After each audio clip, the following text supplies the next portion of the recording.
Bienvenidos a Sapiens 360. Dale like si te gusta el video de hoy, compártelo y comenta.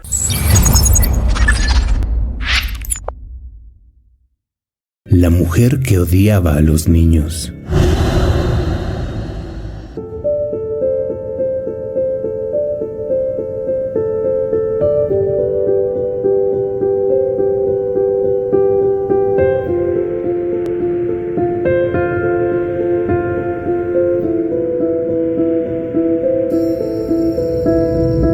Hoy, la colonia Roma es todo cafés, bares, galerías de arte y paseos de perros a veces más consentidos que si fueran niños.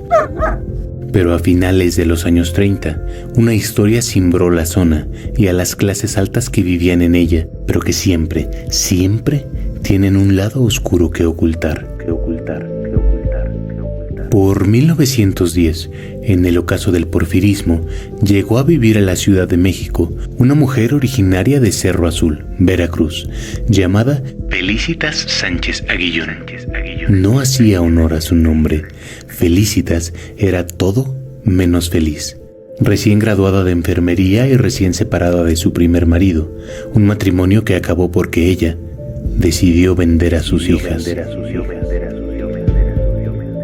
Esa mujer no quería para nada a los niños, suyos, ajenos, recién nacidos o apenas por nacer.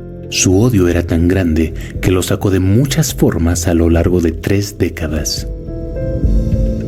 Aunque antes de ser detenida, mucha gente, y gente bien, sabía lo que hacía, al menos una parte de lo que hacía, y hasta se benefició de sus servicios.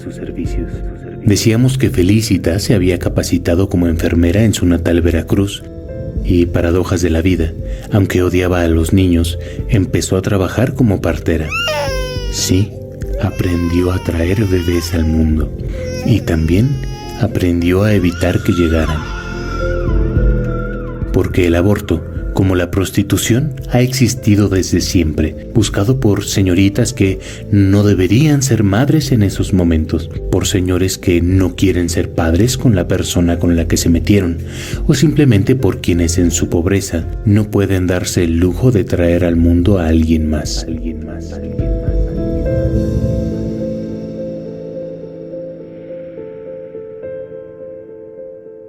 Algo de eso pasó con Felicitas.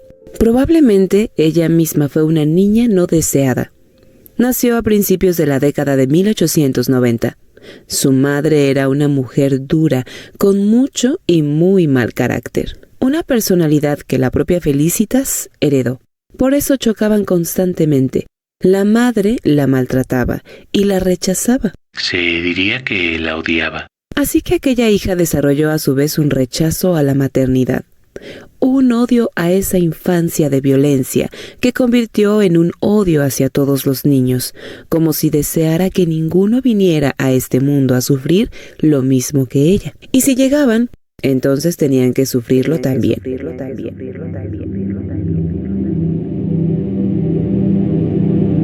Muy joven se casó con Carlos Conde. Después de crecer entre abusos psicológicos, Felicitas encontró en Carlos una presa perfecta para salir de casa y desquitarse. Un hombre sumiso, codependiente, que solo quería complacerla y a cambio soportaba sus desplantes. De este matrimonio pronto Felicitas quedó embarazada. La idea no le hacía ninguna gracia. Pero pasaron los 9 meses. Lo peor fue cuando llegó el parto. Fueron gemelas. ¡Gemelas! O sea que no solo sería una boca que alimentar, sino 2. Y además, mujeres, condenadas por su anatomía a seguir trayendo hijos a este mundo de mierda. Felicitas se veía reflejada en sus hijas. Esa niña infeliz multiplicada por 2. Así que decidió que era mejor deshacerse de ellas. Pero en su pobreza y su mezquindad, se le ocurrió sacarles provecho. Venderlas. Carlos supuestamente aceptó, con muchas resistencias, y terminó arrepintiéndose. Pero el trato estaba hecho. Hecho por ella, obviamente, que no le reveló a quién le había dado a las niñas a cambio de unas monedas. El desgraciado padre nunca supo dónde terminaron sus hijas. En cambio, a la ambiciosa madre, lejos de remordimiento, se le ocurrió que eso de vender niños podía ser buen negocio. Y así empezó su carrera criminal.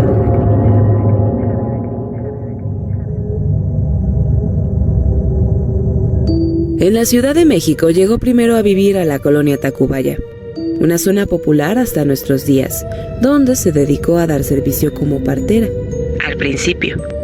Porque si resultaba que la paciente era soltera y nunca debió haberse embarazado, según la moral de la época le ofrecía otro servicio: librarla del bebé que no debió existir, quedárselo y buscarle alguna pareja que quisiera un hijo y no pudiera tenerlo.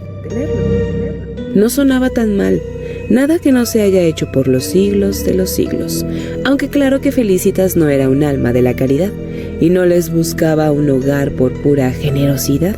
Le cobraba una buena cantidad a la feliz pareja, que de la noche a la mañana se convertía en papá y mamá. Así es, su mejor negocio se volvió vender niños. Le iba tan bien que supuestamente instaló ahí mismo una maternidad para cuidar a los niños que le dejaban mientras les conseguía hogar.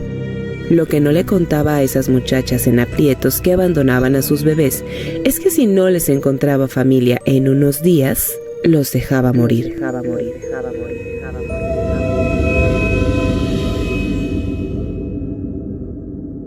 Porque no le despertaban el más mínimo interés, ni la menor preocupación que siente por un recién nacido cualquier persona, o casi cualquiera, porque ella no.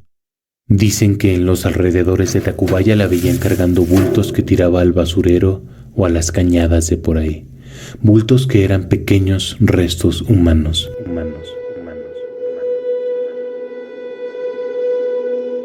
La policía reservada descubrió parte del macabro negocio de Felicitas y la arrestó por tráfico de menores. Entonces reapareció en escena Carlos Conde. Sí, el ex marido sumiso de Veracruz. Quizá con la esperanza de que por fin le contara dónde habían quedado sus gemelitas. Quizá soñando con llegar a ser la familia que no fueron la primera vez. Por eso, él salió en su defensa, pagó la fianza y logró sacarla de la cárcel. Pero no.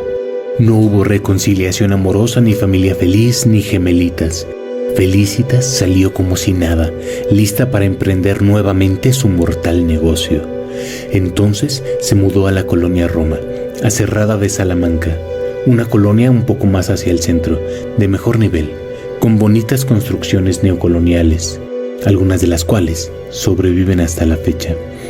No era una casa como la mayoría, sino uno de los edificios de departamentos que en esa época empezaban a multiplicarse con el crecimiento vertiginoso de la Ciudad de México. Felicitas le subarrendaba un cuarto a una mujer que vivía en el número 3 y que pasaba todo el día fuera trabajando y en sus asuntos. La única condición que la mujer le había puesto para que atendiera ahí a las embarazadas era que tuviera todo para cuando ella regresara por las noches. Nunca se enteró la clase de trabajos que su inquilina hacía, según declaró a la prensa cuando el caso salió a la luz. Un día, llegó al departamento de la partera una mujer que no podía esperar hasta que el bebé naciera para deshacerse de él. Se había embarazado de su amante. Y el secreto no podía llegar a notarse. La mujer era rica y le pagaría bien. Más que suficiente para Felicitas, que ya había demostrado no tener escrúpulos. Le practicó un aborto y ella quedó tan satisfecha con la efectividad que empezó a recomendarla con sus amigas de clase alta. Junto con el rumor, se esparció también el apodo clásico para quienes se han dedicado a esto a lo largo de la historia: Felicitas, la espantacigüeñas. Los vecinos del edificio recordarían después que les llamaba la atención que aquella mujer tosca y maleducada que vivía en un cuarto recibiera visitas de señoras tan elegantes y notoriamente adineradas. Felicitas anunciaba sus servicios en el periódico. Iba a las casas igual a atender partos que a hacer abortos, sin importar cuántas semanas tuviera el embarazo. También recibía clientas en su cuarto de la Roma. Las ganancias le dieron para abrir un nuevo negocio. Este sí, aparentemente legal, una miscelánea a unas cuadras de su casa, en Guadalajara 69, que se llamó La Quebrada. Pero ahí cerraba tratos con las señoras que iban a buscarla y también funcionó como clínica clandestina. Los abortos de entonces no eran como los que ahora son legales en la capital del país, con un medicamento controlado y antes de las 12 semanas, cuando el feto apenas supera los 5 centímetros y empieza a agarrar forma. Totalmente clandestinos. Quienes no querían traer un hijo al mundo se hacían de todo. Tomaban medicinas o tés de hierbas, se daban golpes, se introducían cosas en la vagina para lastimarse y lastimar lo que llevaran dentro. Muchas llegaban con Felicitas cuando estaban desangrándose por esto. Ese fue uno de los argumentos que trató de dar en su defensa cuando la descubrieron, que ella en realidad solo atendía partos normales, a los 9 meses o prematuros provocados por las propias clientas que algo habían hecho para adelantarse a expulsar el feto que crecía de forma indeseada en sus vientres. Entre más semanas habían pasado y más crecía la desesperación, más terrible era también el método empleado para sacar los fetos, y Felicitas, con toda la frialdad del mundo, extraía los cuerpecitos en pedazos o enteros, para igual destrozarlos y tirarlos por el excusado. Así como cualquier desecho. Gasas, trapos de sangre y de paso, un bracito, una piernita. Tan fácil para ella como jalarle y listo. El problema se había ido como levantarse por la mañana e ir al baño, directo a perderse en el drenaje profundo de la ciudad. Aunque no siempre era tan sencillo, las tuberías del departamento 3 se tapaban constantemente y su inquilina no lograba liberarlo de los desechos que había tirado. Entonces tuvo que llamar a un plomero, un jovencito llamado Salvador Martínez Nieves, que terminó convirtiéndose en su cómplice por su silencio. El chico encontró las gasas llenas de sangre en la cañería. Hizo lo que pudo para arreglarla, pero Felicitas lo volvería a llamar muchas veces. Cuando vio que lo que se atoraba eran además restos humanos, se negó a seguir con el trabajo. Pero aquella mujerona de ojos saltones y carácter agrio como la leche, echada a perder, lo amenazó con que si la denunciaba, él sería detenido como cómplice. Lo amenazó y también lo compró. A usted nada le cuesta callarse la boca, pues ya ve que a cambio de sus servicios y de su silencio tiene buena paga. Le dijo, según declaró el propio Salvador al periódico La Prensa cuando su patrona fue detenida. Casi 3 años estuvo trabajando para ella, ayudándola a tapar sus crímenes, destapando las cañerías.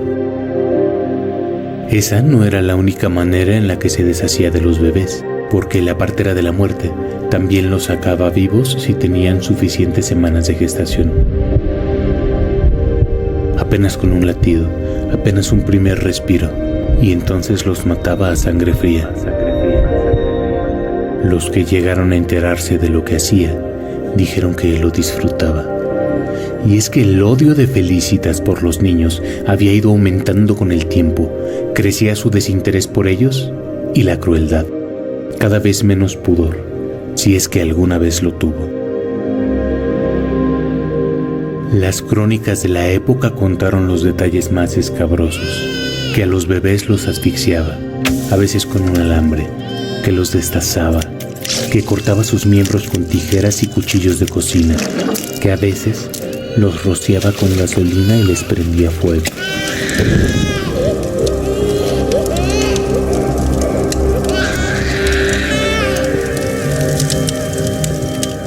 Y los restos y las cenizas los echaba al boiler. Según los vecinos, llegaron a ver salir del ducto del calentador un humo muy negro y percibían un olor penetrante, extraño, y ella se metía a bañar plácidamente con el agua que había calentado con este combustible. Con los niños que mantenía varios días mientras trataba de venderlos, jugaba a cuidarlos, pero con maldad. Los alimentaba solo con atole y sobras de comida, a veces echada a perder. Los bañaba en agua helada, sin ninguna higiene. Los molía a golpes y se atrevían a llorar. palizas con las que terminaba matándolos. A los que ya estaban más grandecitos, primero les enterraban cuchillo, el más grande que tuvieran.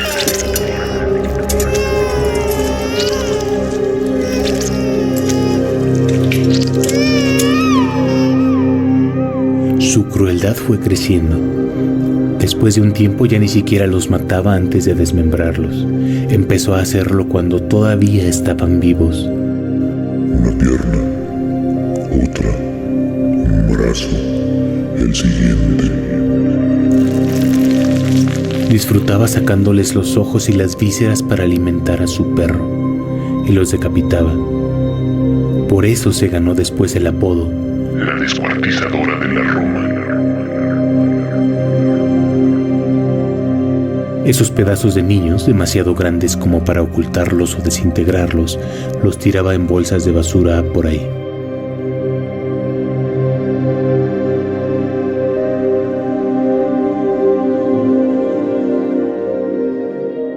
Ya era 1940. El rumor empezó a correr por la Roma. Los vecinos estaban encontrando en basureros y terrenos baldíos pequeños cuerpos de fetos o pedazos que parecían ser de bebés. La misma historia que en las cañadas de Tacubaya, pero aquí estaban más al descubierto y a la vista de buenas conciencias que se horrorizaron de que eso pasara en su barrio.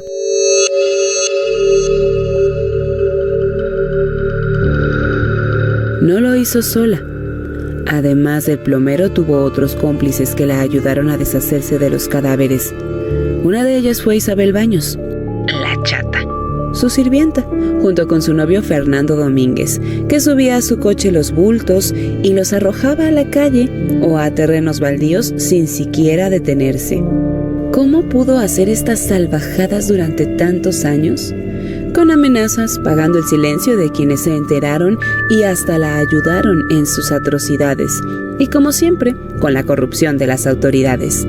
Porque en un negocio así, siempre hay quien necesite echar mano para ocultar sus pecados. Recordemos que Felicitas logró conectarse bien en la alta sociedad y ser la abortera de muchas señoras y señoritas de buenas familias, lo que le ganó la protección de señores influyentes. Un día, la sangrienta carnicera de bebés de Sánchez Aguillón quedó al descubierto y llegó a la nota roja de los periódicos. Ya no tenía vuelta atrás. En la puerta del edificio de la Cerrada de Salamanca había una tienda de abarrotes llamada El Imperial. Pertenecía a Francisco Páez, que un 8 de abril de 1941 se encontró con las cañerías tapadas y un hedor insoportable. No era la primera vez que había problemas con el drenaje. Los vecinos se habían quejado varias veces con el encargado del edificio, Alberto Herrera, pero él les respondía que la culpa era de los propios inquilinos y sus descuidos, o lo que tiraban por los desagües. El tendero decidió encargarse él mismo del problema. Estaba tan atascado que hacía falta destapar coladeras y levantar parte del piso para encontrar qué era lo que se había atorado. Así que mandó traer albañiles que le ayudaran. Lo que fueron descubriendo los horrorizó. Primero, Páez había notado que entre lo que bloqueaba el paso de agua había unos huesos y pedazos de carne pudriéndose. De ahí el asqueroso olor. Pero se imaginó que quizá eran de un pollo o de algún perro o gato que había muerto y terminado desechado por la coladera. Pero los trapos sucios y la cantidad de grasa lo desconcertaban. Ya con los albañiles, a la hora de abrir las entrañas del edificio, apareció un pequeño cráneo. Muertos de miedo, llamaron a la policía. Entre los restos atorados, identificaron también unas pequeñas piernas. Felicitas salió a la calle cuando estaban en plena obra de plomería. Según una versión, le gritoneó al hombre que dejara de husmear en las tuberías y se fue de ahí. Cuando los policías llegaron, y un reportero de nota roja con ellos, la sospechosa había huido. La fueron a buscar a su miscelánea, La Quebrada. La empleada dijo que no la había visto pasar por ahí, pero era mentira. Acababa de ir a tomar dinero para salir corriendo. Una asesina serial de niños andaba suelta. Por fortuna, el detective encargado del caso tenía un olfato mucho más rápido que la imaginación de la mayoría. Era José Acosta Suárez, al que todavía le faltaba un año para resolver el caso de su vida, el del estrangulador de Tacuba, Goyo Cárdenas. Al entrar a revisar el lugar donde vivía la sospechosa, se encontraron un montaje que también erizaba la piel. Había velas, agujas, ropa de bebé y retratos de niños que probablemente fueron sus víctimas. Y en un buró, una calavera humana. Pronto fue detenido para ser interrogado un muchachito que trabajaba como mozo con ella. Declaró que Felicitas llevaba mucho tiempo ejerciendo como trituradora de angelitos. Pero se entiende que no la denunciara. Tenía solo 14 años, el miedo lo paralizaba. Más porque aseguraba que la mujer hacía brujería, que la había visto ir a casa de sus enemigos a echar tierra de panteón y huesos de los recién nacidos que mataba. El nombre del muchacho era Manuel Conde. Y no es casualidad el apellido. Era el sobrino de ese atormentado exmarido que la había seguido desde Veracruz y que también sabía de la maldad de la mujer que alguna vez amó. Aunque su primer arresto la había sacado de la cárcel, ahora fue pieza clave de la investigación. En sus declaraciones, según la prensa de esa época, dijo: Desde joven Felicitas mostró una naturaleza perversa. Se distinguía por su maldad. La creo capaz de destazar niños y cosas peores.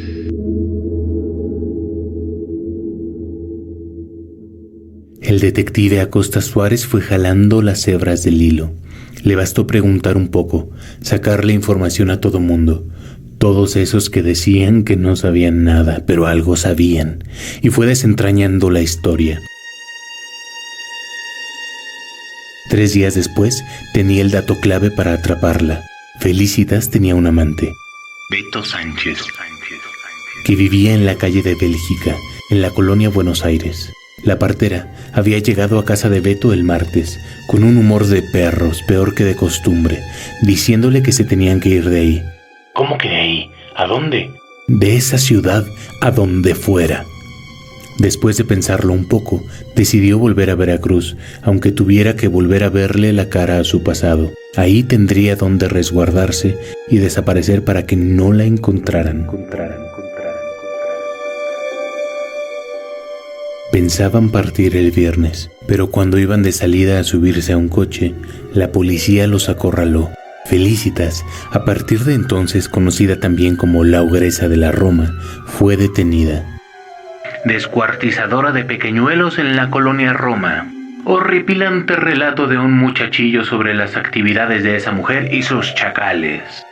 Ni con 1000 vidas pagaría sus negros crímenes la infame destazadora de infantes. Estas frases llenaron los periódicos al día siguiente. 13 de abril. La policía había detenido además al plomero Salvador Sánchez Nieves, que contó todo, tratando de congraciarse con la justicia. Uno a uno fueron cayendo los cómplices de sus crímenes. También cayó Isabel, la criada, que calculó que su patrona habría matado por lo menos a 50 niños, más los que no llegaron a ser bebés. Durante días, no solo los titulares de los periódicos fueron escandalosos, las fotografías encontradas en el cuarto de Felicitas eran terriblemente explícitas. El cadáver de una chiquilla con parte de la boca destrozada, una herida de lado a lado del cuello y otras atravesándole el cuerpo, la imagen de un excusado lleno de sangre donde se notaba un piececito.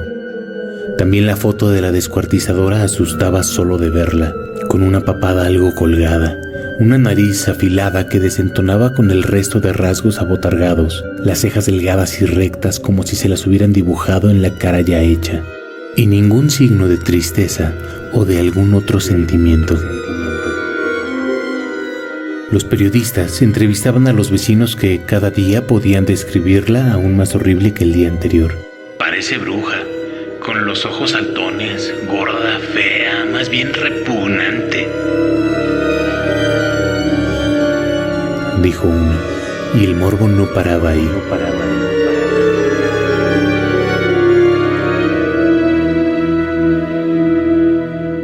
Resultó que en la cárcel, Felicitas empezó a tener los comportamientos más extraños.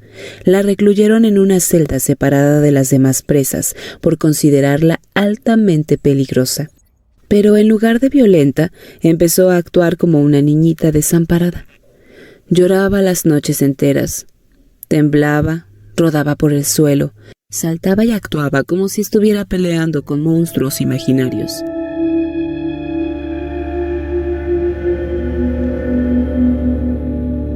Terminaba con síntomas de agotamiento y no quería comer, sino solo dormir. Sus declaraciones no dejaban a nadie indiferente. Una mujer me dijo que había soñado que su hijo iba a nacer muy feo, que por favor le hiciera una operación para arrojarlo, contó la detenida. En efecto, aquella criatura era un monstruo. Tenía cara de animal en lugar de ojos, unas cuencas espantosas y en la cabeza una especie de cucurucho. A la hora de nacer, el niño no lloraba, sino bufaba. La sociedad estaba conmocionada, pero más se conmocionó cuando a los pocos días, a la ogresa le volvió la fuerza al cuerpo y lanzó la advertencia que al parecer fue su as bajo la manga para doblar a las autoridades. La prensa lo anunció al día siguiente a 8 columnas. La descuartizadora denunciará a todas las señoras que la fueron a solicitar. Ahora sí, a temblar, porque así como había chantajeado a todos a su alrededor con la amenaza de implicarlos, ¿cuántas buenas familias aparecerían si la partera, abortera, vendedora de niños despreciados a parejas infértiles contaba todo lo que sabía? Dicen las malas lenguas que esa amenaza movió todos los resortes del poder que podían moverse, del dinero y de las influencias políticas. El 1 de mayo, 2 semanas después de haber sido capturada, el juez que llevaba el caso se declaró incompetente para llevar el proceso. Luego, los abogados exigieron que se presentaran pruebas de cada uno de los delitos por los que querían acusarla y ¡pum!, todo había desaparecido.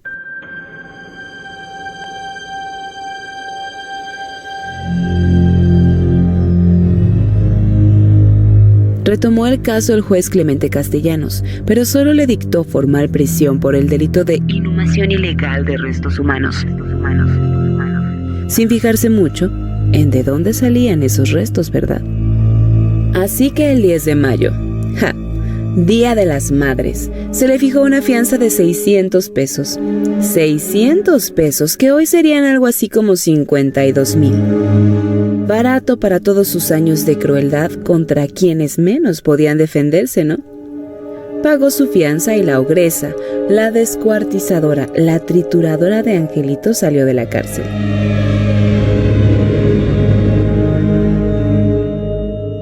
Obviamente no podía volver a su cuarto en la Roma, así que Beto la acogió en su casa de la colonia Buenos Aires.